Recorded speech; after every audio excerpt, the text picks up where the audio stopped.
नमस्कार, स्वागत है आपका हमारे YouTube चैनल में। जय हिंद, जय हिंदी।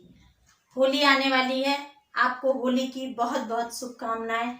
ये होली का पर्व आप लोगों के जीवन में रंग बिरंगी खुशियां लाए, आपके जीवन को रंग बिरंगा करे और ऐसे चटक रंग चढ़े आपके ऊपर कि आप में अंदर से जितनी भी नेगेटिविटी है वो इस होली के साथ दहन हो जाए और आप नए ऊर्जा के साथ अपने जीवन में नए सपनों को पूरा करें, नई ऊंचाइयां चूमें। ऐसी हमारी शुभकामनाएं हैं। ये होली के त्योहार में हमारे दोनों धर्म जो बहुत महत्वपूर्ण धर्म है भारत में तो सभी धर्म संभव है, फिर भी ये दो धर्म हिंदू और मुस्लिम दोनों धर्मों का त्योहार है। मुस्लिम धर्म का शबे बारात है और हिंदुओं का होली पर्व है। तो दोनों लोगों को बहुत बहुत शुभकामनाएं। सभी लोगों के लिए हमारे देश में सभी त्योहार सब मिलजुल कर मनाएं। राजनीति कुछ भी कहे पर हम हैं तो आखिर भाई बहन, भाई भाई और आपस में इंसान हैं, मित्र हैं। आज हम चूंकि होली आने वाली है तो होली का एक वाकया शेयर करने वाली हूँ आपसे। होली में एक्चुअली मैं पहले ही बता देना चाहती हूँ कि संकल्प संस्थान जो दिल्ली में है उनके डायरेक्टर ने ये बात हम लोगों से शेयर की थी। आज मेरा मन किया मैं आपके साथ शेयर करूं तो ज़्यादा लोगों तक पहुँचे। कुछ उनके थ्रू पहुँच गई, कुछ हमारे थ्रू पहुँच जाएगी। हमारे यहाँ माना जाता है जो होली की कथा है कि होली क्यों जलाई जाती है, तो उसमें एक कथा आती है, एक सिंपल सी कथा जो सबको पता है कि प्रहलाद की बुआ जिनका नाम होलिका था, प्रहलाद के पापा चूंकि हिरण्यकश्यप थे और उनको एक वरदान प्राप्त था कि वो न दिन में मरेंगे, न रात में मरेंगे, न अंदर मरेंगे, न बाहर मरेंगे, न हथियार से मरेंगे और न इंसान से मरेंगे, न जानवर से मरेंगे, न देवता मार सकते हैं उन्हें और न देवी मार सकती हैं। इस तरह का न राक्षस कोई मार सकता है, इस तरह का उनको वरदान प्राप्त था। और वो चूंकि राक्षस प्रवृत्ति के थे और उनको धार्मिक कार्यों से अरुचि थी।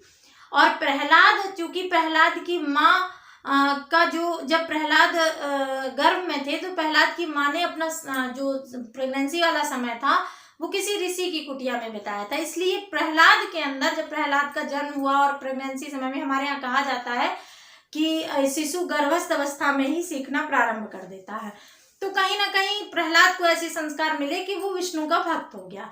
ये बात उसके पिता को पसंद नहीं थी। आप लोग वीडियो अंत तक देखिएगा, जो मैं बताने वाली हूँ उस पर। ये तो एक सिंपल सी कथा है जो मैं आपके साथ शेयर कर रही हूँ। और उसको मारने के कई उपाय किए उन्होंने पर वो सफल नहीं हुए। तो उनकी बहन होलिका ने कहा कि मेरे पास एक ऐसा कंबल है जिसे ओढ़कर अगर मैं बैठ जाऊंगी और प्रहलाद को गोद में ले लूंगी और आग लगा दी जाएगी तो मैं बच जाऊंगी और प्रहलाद जल जाएगा। और कहा जाता है कि प्रहलाद को गोद में लेकर वो बैठी तो वो कंबल प्रहलाद को उड़ गया और वो होलिका उस आग में दहन हो गई। ये कहानी थी। होलिका राक्षसी थी, जो कि प्रहलाद की बुआ थी, हिरण्यकश्यप की बहन थी। और कहा जाता है कि प्रहलाद को मारने के लिए उन्होंने ये कदम उठाया था जिसमें वो खुद जल गई। पर एक बात सोचने में आती है कि जब वो राक्षसी थी, जब वो बुरी प्रवृत्ति की थी, तो जब हम हिरण्यकश्यप की जय नहीं बोलते तो फिर हम होलिका मैया की जय क्यों बोलते हैं? क्यों बोलते हैं हम होलिका माँ, होलिका मैया की जय, जबकि वो बुरी प्रवृत्ति की थी? अगर वो बुरी प्रवृत्ति की थी तो हम उनकी जय क्यों बोलते हैं? तो इसका जो निष्कर्ष निकलता है, ये बात जो सर ने हम लोगों से शेयर की थी होली के समय पे, एक बार सानिध्य हुआ था, तो वो बात हम आपसे भी शेयर करते हैं कि उन्होंने कहा तो हमें भी सच लगा कि शायद ये सही होगा। कि होता क्या है, जब भी हम किसी शासक को कमजोर करना चाहते हैं तो सबसे पहले जनता में उसका विश्वास उठे।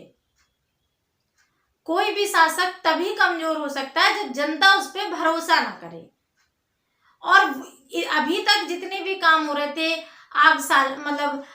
उसमें दहशाला में डालना प्रहलाद को, या जहर दे देना, या गरम तेल में डाल देना, ये जितने भी कार्यक्रम थे ये राजभवन के अंदर हो रहे थे। और जनता को लगता था कि हिरण्यकश्यप को कोई नहीं हरा सकता। जनता में ये कठिन विश्वास था, डर भी था, लेकिन ये जानते ही थी जनता कि हिरण्यकश्यप बहुत ताकतवर है और वो कुछ भी कर सकता है। तो सबसे पहली चीज तो ये होना चाहिए कि जनता में शासक की कमजोरी सिद्ध हो तो उसे हराना आसान हो जाता है। तो होलिका का जो शायद मन रहा होगा कि इसीलिए शायद उसे माँ का दर्जा दिया गया, जबकि प्रहलाद को मारने की कोशिश करने वाले हिरण्यकश्यप को हम नहीं आदर देते और होलिका को आदर देते हैं। शायद उसका यही रीजन रहा होगा कि उसने जनता के सामने हिरण्यकश्यप की कमजोरी प्रस्तुत की कि प्रहलाद ज्यादा मजबूत है बजाय हिरण्यकश्यप के। तो उसने अपने भाई को ये सलाह दी कि हम मेरे पास आग से बचने का कंबल है, मुझे वरदान में मिला हुआ था, हम उसको लपेट के बैठ जाएंगे आग में और आप प्रहलाद को गोदी में ले लेंगे तो प्रहलाद उसमें जल जाएगा। और ऐसा करने के लिए उन्होंने चौराहे पर जो मेन एरिया होता था वहां पे एक बड़ी सी लकड़ी वकड़ी रख के बहुत बड़ा सा आग के लिए वो बनाया, जिसे आजकल तो हम उसे ही होलिका कहते हैं, लेकिन एक चिता टाइप से निर्मित की। उस पर होलिका बैठ गई कंबल ओढ़ के और गोद में ले लिया प्रहलाद को। कहीं ना कहीं उसका व्यू रहा होगा कि अगर हम सबके सामने जल गए और प्रहलाद बच गया इस आग से तो जनता निश्चित रूप से जान जाएगी कि भगवान में ज्यादा ताकत है बजाय इस राक्षस के।